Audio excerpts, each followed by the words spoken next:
Ladies and gentlemen, welcome to, I want to say let's get into it every time. Let's get into it.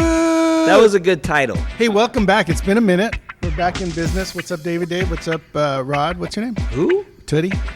Who's Rob? That's messed up that your name's Rob, but I can't call you Rod. Well, it's fucked up if you call me Rob because that's not my name. Rod is my name, so yeah, you're right. Hey, I want to start off just simply by saying the business is a weird place right now, but I want to ask you a question. What's frustrating to you about the business? We never talk about what's frustrating. We always talk about like, yay, fun. It's always fun, and like the light's always shining on Hollywood. What frustrates you about the business? Why don't you have a mic? Oh, come on, Davey. Dude, he left it at home. What is it? Professional podcast. Independent film podcast. Sharing mics. Go ahead. What's frustrating? Frustrating. Well, I think this is going to be for all of us here at this table. Financing, money. Without money, you can't do shit, right? Without actors, you can't get money. Cart before the horse, right? So what do you get? The actor? Or do you get the money? Right. Which one do you do? The actor won't get to you unless you have the money. The money won't come to you unless you have the actor. So what frustrates you about the business is that you need financing and you don't know where to get the money. You need financing, but also too, I think back, Robertson, you could probably, like you were in the business. There's two real golden eras of independent filmmaking. I still am in the business. Yes, we know that. You talk about it all the fucking time on the show. Okay, Mr. Studio guy over here. You once upon a time were an independent film producer, though. And so the 70s and the 90s were really like the golden eras, right? So you were able to go and make an indie. I'm going to use the 90s. You make an indie theatrical release. If you don't kill in the theater, it's okay because you got DVD. You don't do it in DVD, you got rent. In the 90s, you have video and DVD, right? Video, You could sell exclusively to Blockbuster. Yeah. You could do an exclusive with Hollywood Video. Yes. Make almost all your money back. Yes. So you can recoup your money for your investors and you continue to make films. It's a harder, like we talk about this you and I talk about this all the time. Like, where do you go? Where do you go with your little independent film now? Nowhere. You really, like, you want to make it for the pleasure of, like, I'm creative, I got a story, I got a voice, I want to tell something, I want to do, like, something's behind why I want to do this, and I'm going to do it. At what cost? And where does it go? And how do you get your money back? Right. You know what I'm saying? Frustrating. Like, it's frustrating because, you know, it's not what it was. Okay, we get that. And it's really more about, like, pure artistry now. Like, you're doing it for the love. You're not doing it for the money because there's really no money unless you're at the studio level, unless you're with a streamer or you're with somebody who's going to take your movie and market it, put it out there for the masses, get it out there, right? A machine. Right. Yeah. Otherwise, you're on your own. And guess what? Those spots are very limited. All right. Well, that's your frustration. What you got any frustrations, David? No. What frustrates me is a lot of the people who give a lot of empty promises. Because I'm a big personality guy. You know what I mean? Yeah. Like, integrity guy. So like someone who lacks that, and I found out, you screwed us over like in a couple of weeks. Like that's annoying to me. It's frustrating for me. So I'm a big people person. So you know how I'd like to read and judge. By each other's hearts. So yeah, that's me. So you're talking about a handshake guy. I remember when I first came here, I met a guy in a bar, and I was telling him about, some bullshit artist that I met talking about whatever, and I was all excited. I'll never forget. Remember the bar Daddy's on Vine? Do you remember that spot? They tore it down. But the guy laughed at me. I remember. He didn't laugh at me. He was laughing. He said, 98% of the shit that people tell you in this town is bullshit. 2% is a possibility. And I was like, damn, you're the most pessimistic dude I ever met. He's like, well, tell me let's talk in 10 years. Yeah. And so I'll never forget that guy. I never know what happened to him, but. So how'd it go after 10 years? 98% of the shit people tell you is bullshit. So that was our frustration. We got it all out. I have someone to introduce. That's a filmmaker. He's a writer. He's a director. He's a producer, and his story's going to blow you away. This is a guest that we've had guests like this before, but this is really special because he just wrote the movie that I worked on, Get Him Back for Christmas, starring Carlos and Alexa Penavega. His name is Horace Priester, and here he is, folks. Hey, what's up, guys? Horace, wow, I was expecting like a heavy-set Latino dude when I came in here. Horace, you got a white dude. Horace, I was expecting like... Horacio. Yeah, that's right.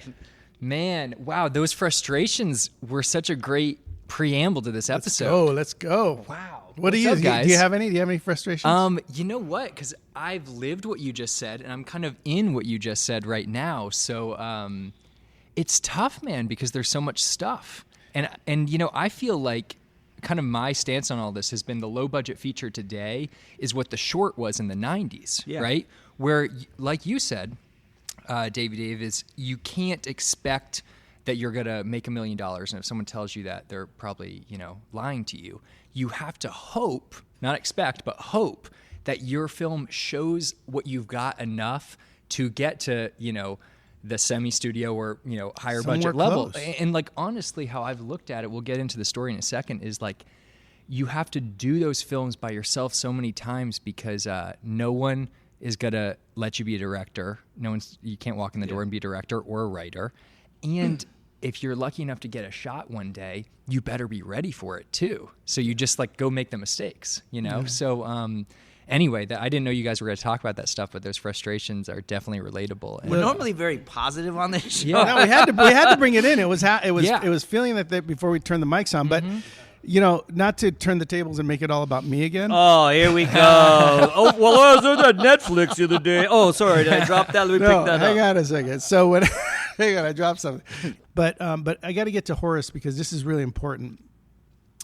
Horace wrote Get Him Back for Christmas, which is where we met. Get him back for Christmas? Get Him Back for Christmas, yeah. And I thought the script was great. We made the movie, and then Jeff and I, who's Jeff? Stearns and I invited him to come to one of our scouts where we develop an idea. Yeah. He came with us. While we were laid over at the airport, I asked him about a movie he just directed, wrote, and produced. Am I right? Yeah, Okay. totally. What's the name of it? It's called Everything I Ever Wanted. It's a young adult music movie. Music movie. So I saw the trailer. I thought it was awesome. So we're at the airport, and I decided, well, tell me how did you make it? Yeah. Like, how much did it cost? So he's like, $300,000. I was blown away by it. Then he starts telling me that him and his buddy produced a short that they basically worked jobs and promised to put all of that money in the bank until they had enough money to do the short. Well, I guess to correct you a little bit, Mark, the first one wasn't a short. I did 4 short films and I did a feature back in 2018. I was working at ESPN. What was that called? That was you wait. missed it a little bit. The short that you thought it was a feature. Oh, wow. It was a So feature. my first job professionally was doing documentary work, and I was living in Charlotte, North Carolina, and I would do documentaries for ESPN, and entry-level salary.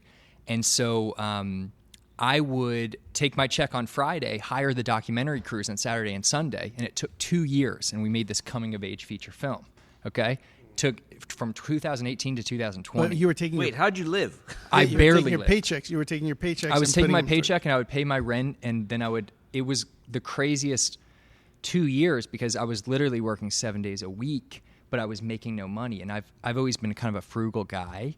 And so it was killing me because I'm like, man, I am working my tail off, but I'm flatlined. So actually that first film was a feature. Wow. And we thought when we finished it, I won't go into, you could take 30 minutes to tell that story, but when we finished it, we were like, this is incredible, man. Like, we did it. We shot in this small town in North Carolina, and they all thought it was a real movie. It was called Fall Nights in China Grove. The town was called China Grove.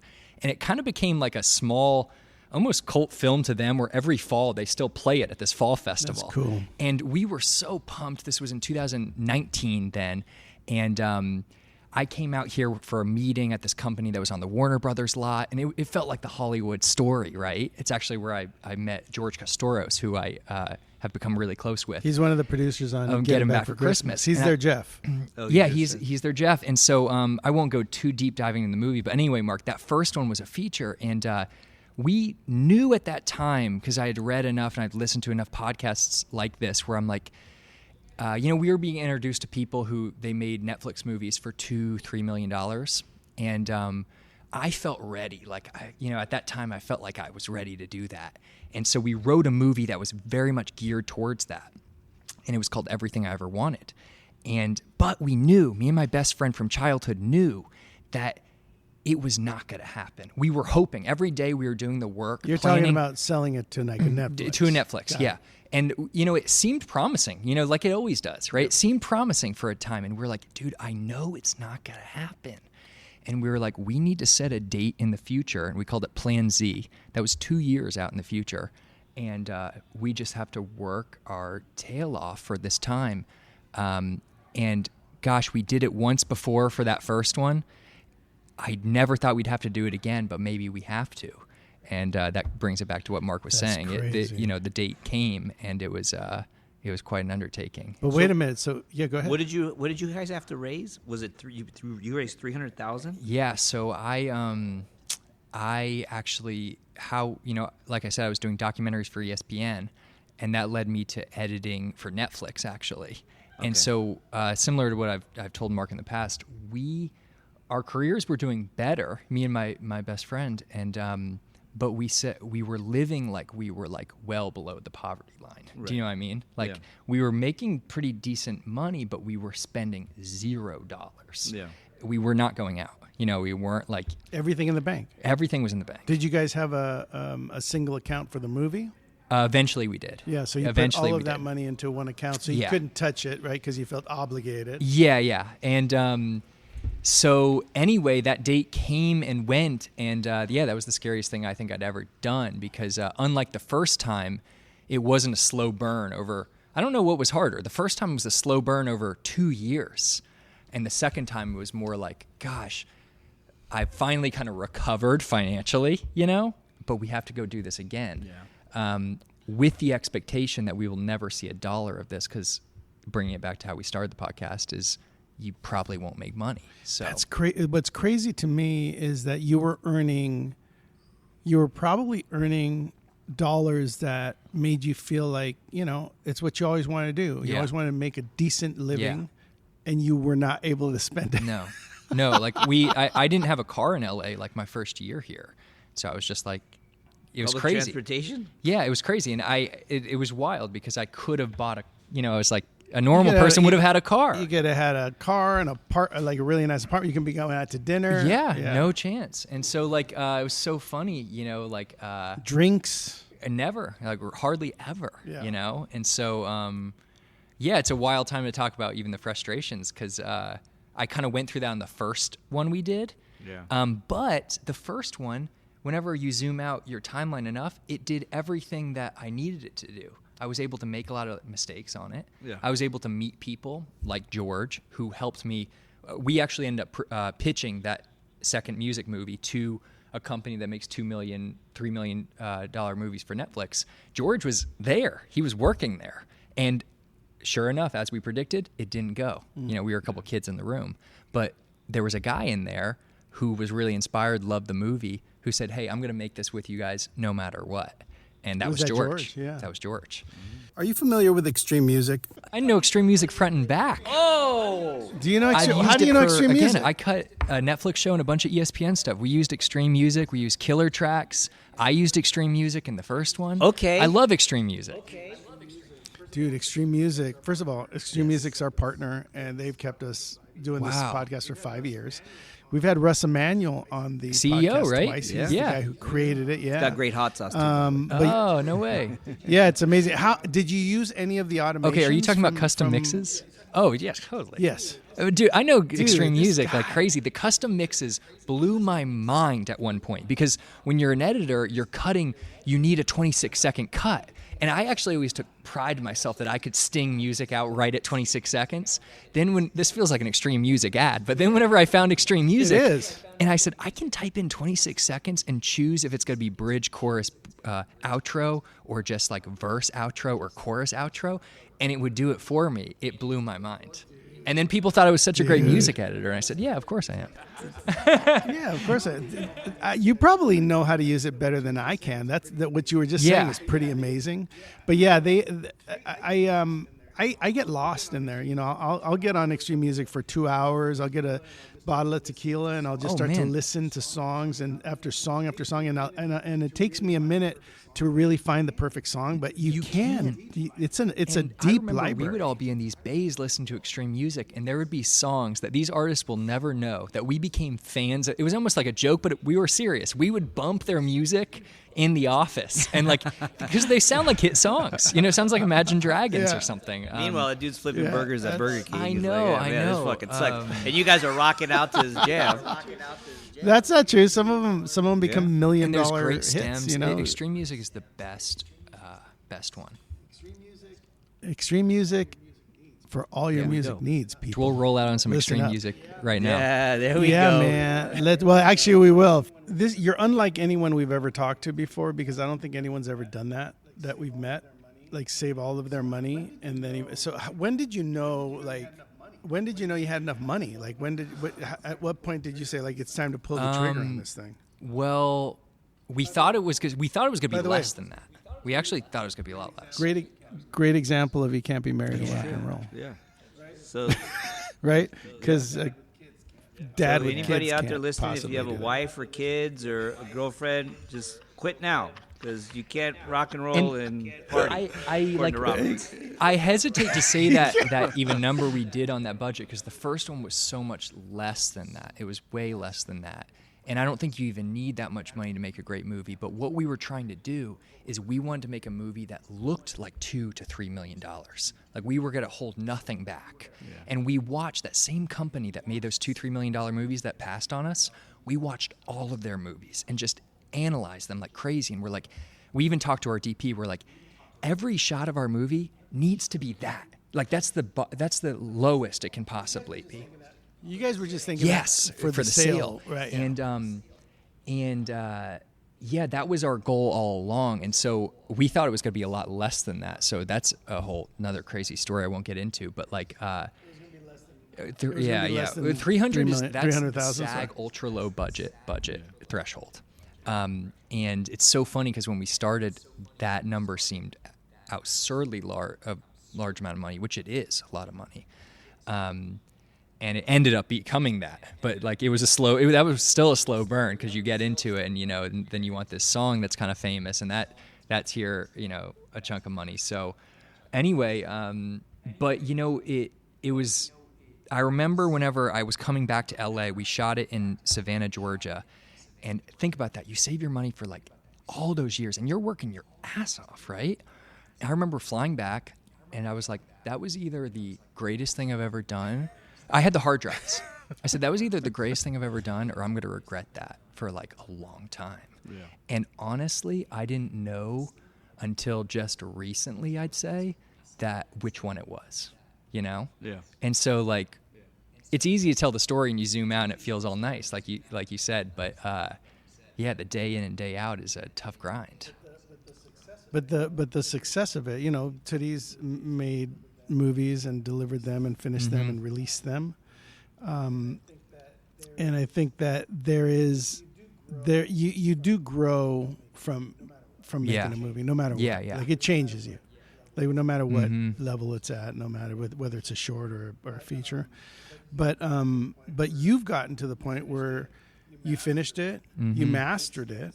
You mixed at Sony Studios, right, with one of George's guys, which we're using on Get 'Em Back for Christmas. And you guys also have a distribution deal, and you have a sale to airlines, I think, or something like that. So it's going to get seen. Yeah, and you're gonna. And what's your plan with it now? Yeah, the plan is. This is still the first one? This is the second one. This was the second one, and so our plan, going back to the whole distributor situation, our plan was we knew that it probably wasn't going to make money, and like time will tell. But again, this was all to make us equipped and experienced enough and confident enough to now take on a $2-3 million movie. Like one day, when it happens, finally, but with such confidence. Do you know what I mean? Because we've actually made one before, and we've maybe done it twice, and it was even scary. You know how, like, you can imagine a director of a movie wakes up and all this craziness is happening, and, like, you wonder, you're like, is that person nervous? But then imagine if that person was paying all the people there. You know what I mean? So like, I just feel like you've built such a callus to that feeling, so you're ready for it. So that alone is the greatest education. But for this movie, we want it to go on a streaming service that is known that people can watch. So we did get an airline situation, and this is a great time to talk about this with you guys because I want to hear what you guys think. But we're in the midst of that. So we signed with a sales agent that does a lot of stuff with Paramount Plus and Showtime. And the reason we signed with them is not even the money that could come from those licensing deals, just because we want it on those platforms. I don't deal with distributors on that level anymore, and I haven't for a long, long time. Now you can put your own stuff on Amazon. You can't anymore. You can't. No, you can't. When the pandemic hit, there was so much content, like Quiver and those other ones. They quit taking because you used to be able to pay $1,400 or $1,600, and they would do everything for you. And then that went away, and you had to get your own. You had to go with your distributor. Which, they change everything. You're right. Like, I did a movie called Made in Mexico. I did this really cool artwork.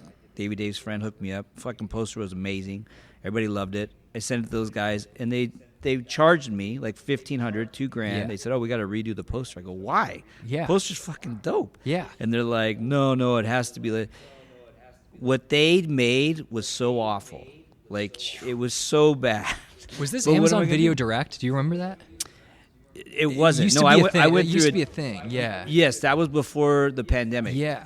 Before the pandemic, you could do Amazon Direct. Yeah. You could do. There was a couple companies like Quiver and these other ones that you would pay them and they would do everything. And then during the pandemic, there was so much content that people were uploading that they did a stop to it. So you had to go. Was that it? Yeah. Yeah, and then they had to you had to get a distribution deal in order to get on those platforms. And so, the deal that I got wasn't too bad. But like Robert said, he's right. Because a lot of my friends who are filmmakers, they say the same thing. They put their blood, sweat, and tears in these projects. Distributors take them, and they never see any money. Yeah. That's it. And you're done for 10 years. On the other side of the coin, though, guys, does it make sense to you? Because there's so much to watch. So, like, even being on the side of a person who wants to make money off of it, I even ask myself this question. It's like, okay, no matter how much passion, really good a movie is, if they're not making money off of it, they have no money to share, Yeah. And it's a different world where, like, you have Rebel Without a Crew, like Robert Rodriguez in the 90s.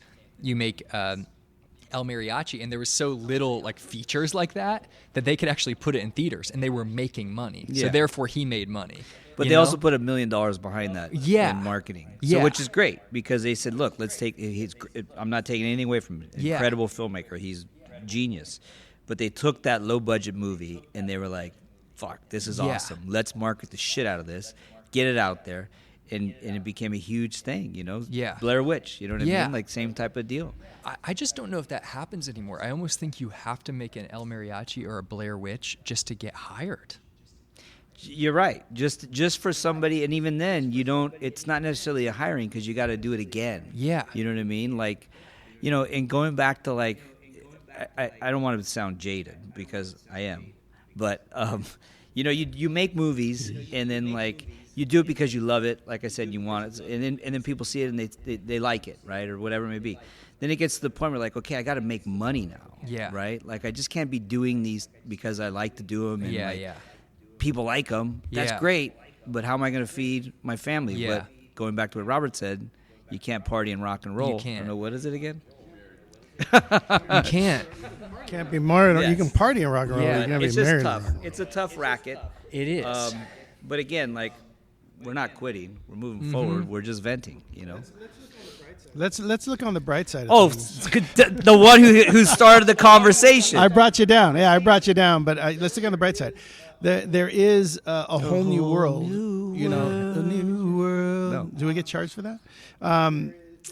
There is a new business that's being born, like, literally as we speak, because cable's going away. I mean, look, if you look at the I was film about to say business that historically, when talkies, Yeah.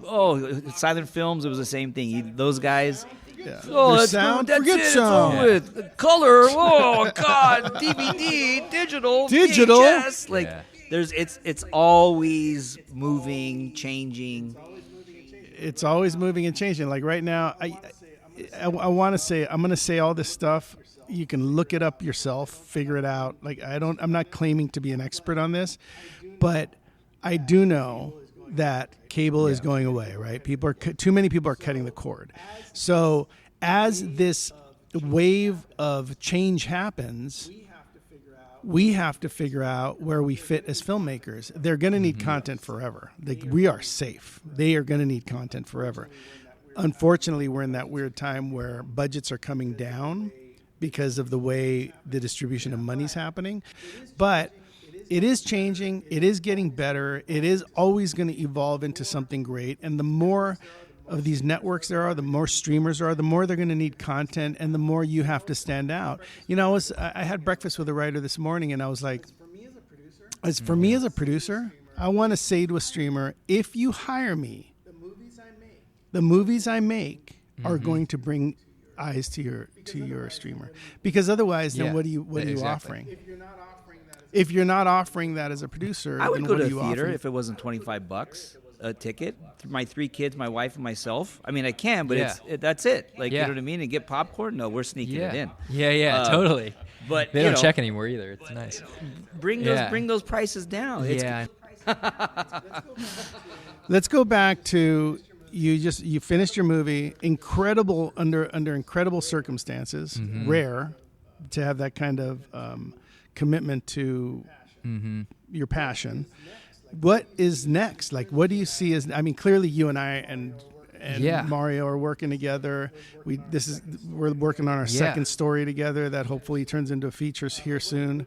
But what do you see now that you finished the movie? You've written another movie. You're potentially writing another movie. Like, what do you see as sort of opening up for totally. you now? I mean, I think when we finished the movie, we had this big showcase at Sony, which was really nice. That's actually how a lot of the stuff eventually came to be with Get Him Back. You know, it was just a great moment there.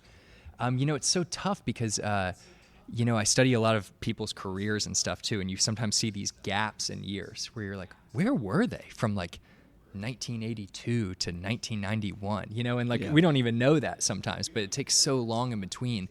You know, where I'm hoping to go is I've always, you know, just like that first one when we didn't get the go, I really want to do, you know, easier said than done, but I really feel ready for it.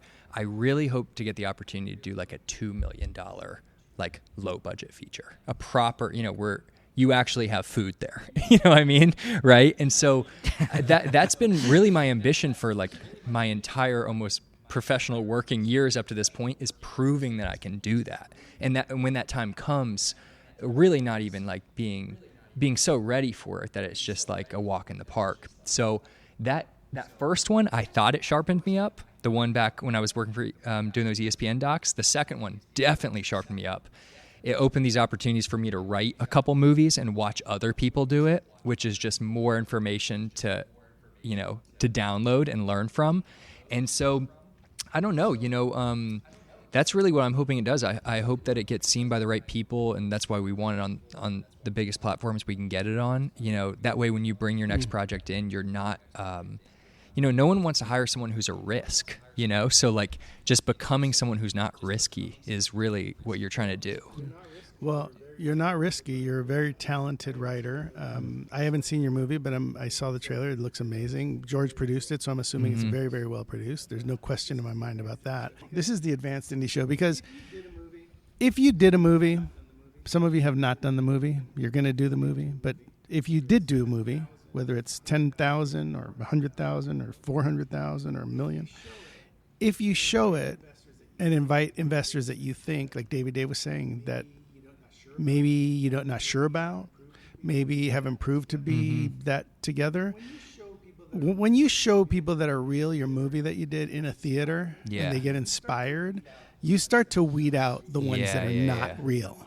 Because then they come up to you and they're like, okay, I want to do it. Inspires them, right? One thing I know about investors, and I'm only saying this because I've raised about $50 million for independent film. Casual. Dropping it. There it is. Another drop. Netflix 50 But- million. Okay, sorry. Go. But the reason is because I did show my Yeah. movies as even Yeah. when they were bad.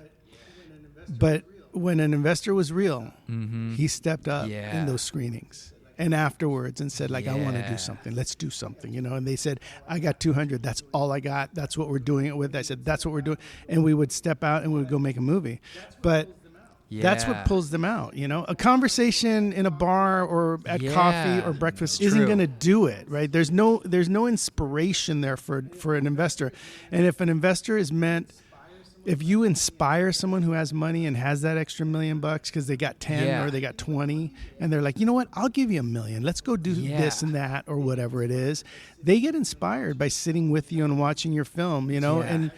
And I'm telling you, I showed some pretty below average movies that I Yeah, did. and Not they were great. enough. Not great. I think and they were I- enough. I've yeah. kind of experienced this when we did the screening at Sony. Is I think to your point, Mark, by showing the movie and you being there, they see how it's almost deceivingly doable. Isn't that crazy about filmmaking? It's deceivingly doable, where you watch someone and you're like, wait, that guy made, then they walk on at the end and it's like, wait, that guy made it? Like, we can definitely Yeah. do it. Yeah. And it's almost like this crazy thing that you think you can do it, that like keeps you going, which is Yeah. inspiration at the end of the Yeah. day. And they think you can do it. they can do it. You're And approachable you're right. at that point. It's better than them watching it on their couch, 100%. on their TV, going, "Wow, that was really good. That guy's great." Yeah. And then that's it. Then they get a Then phone they gotta call. go. Then they got to go. see Then they're you on 2 weeks vacation. later and like, "Hey, man, I watched your movie. Good job." And Yeah. you're like, well, And that's they it? exactly. Yeah, Well, what so does it's that not mean? like Yeah. No, it's gratification, true. but- And like No, give- on that, if they watched it at home, right next to it is Thor, which you can't compete with. Like your movie next to Thor is not Right. Thor. You know what I mean? So Right. you're right. You So got it's- to use it's- it as a networking opportunity. Yeah. And it's hard because I don't remember anymore, but I remember when I was raising money that part of my game was always being very honest, right? Like if you said if I'm going to make my money back, Yeah. I'd say probably not. Yeah. Very likely not. I said, but we're going to give it Yeah. a hell of a run. Yeah. We're going to try our best. And they'd be like, well, what's your plan? I said, we're going to make the movie and then we're going to Yeah. go to the They highest they bidder. still give And him that's how money. we're going to Am I gonna make my money back? Probably And they not. still give me That's money. what we're gonna I know. do. Yeah. Well, because it's honest. That's like if true. You're right. you're gonna put up $1 million, there's a very good chance you're gonna lose it.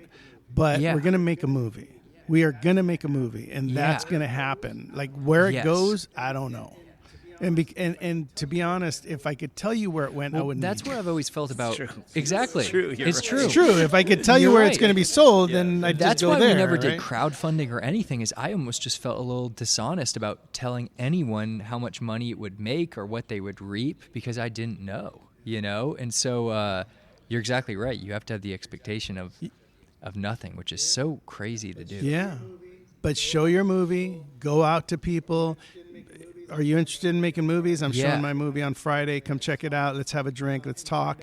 And find out, weed out whoever doesn't have it, when they're sitting there and afterwards, hey, I really liked your movie. Oh, good. Are you interested in doing something? Yeah. Right now it's not the best time for me or Yeah. whatever. But you hear it right there. They tell you everything.